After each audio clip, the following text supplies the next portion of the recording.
So, hey guys, good morning to all. So, ayan guys, so yung mga chicken. Ayan, so ayan ho, si tatay nasa doyan siya guys. So, ayan yung manok ni Papa, yung kanyang alaga. Si tatay ho, nagbabantay dyan, tsaka yung mga saging. Ayan. So, diba guys, umagang umaga, ang init na guys. So, ayan. So, dyan, ayan ho, si Lolo. Ayan, nagtatambay, nagpapahangin. Diyan ho, yung tambay niya guys sa may duyan. So, ayan. Ayan na siya guys. So,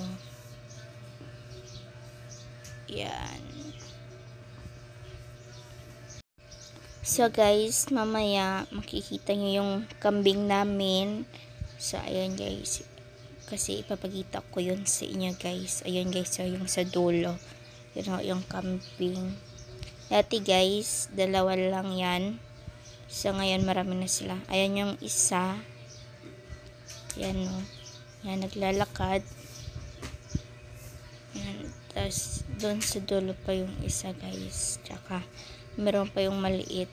So may puso tayong nakita. Puso ng saging at saka saging guys. So, marami pong puso ng saging dyan, guys. So, at saka saging. Daming bunga. Ayan, no. Kasi, guys, araw-araw, umuulan dito. Like, taga-ano lang siya, guys. Hapon na. Hapon na siya umuulan.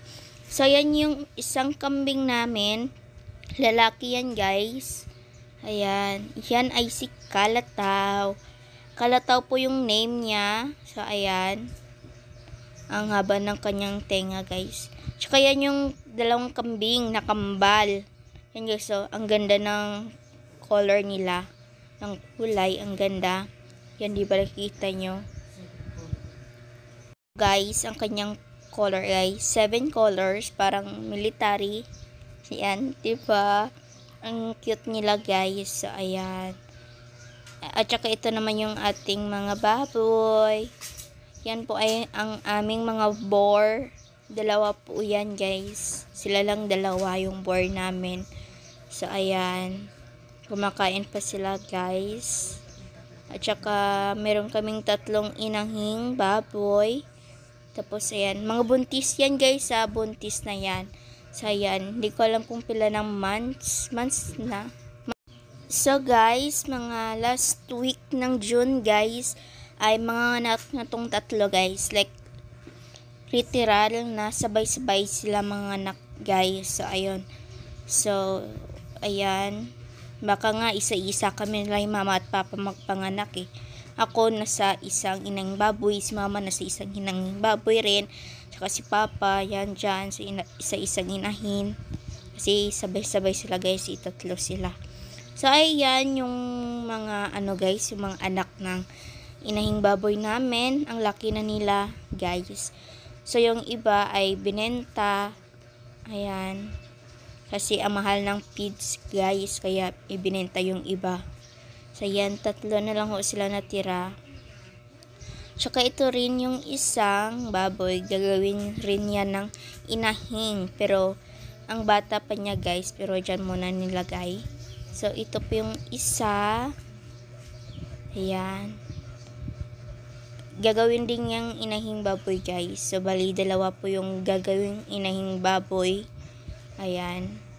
Yan po sila. Kumakain silang lahat. So, nakikita yun naman yung isang kambing gumagala dyan. Ayan. Kasi wala siyang gagawin, guys. Gumagala lang talaga siya dito. Yan siya, guys.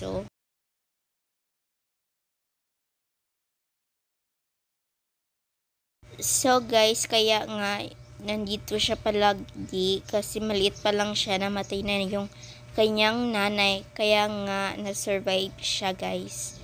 So ayun guys, kaya dito siya palagi tumatambay. So ayan naman yung mga manok, mga babaeng manok, yung nangingitlog.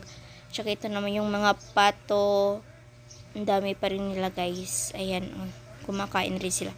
So guys, dito ko na po natatapos itong video. Sana nag-enjoy kayo, please like, share, and subscribe. Bye!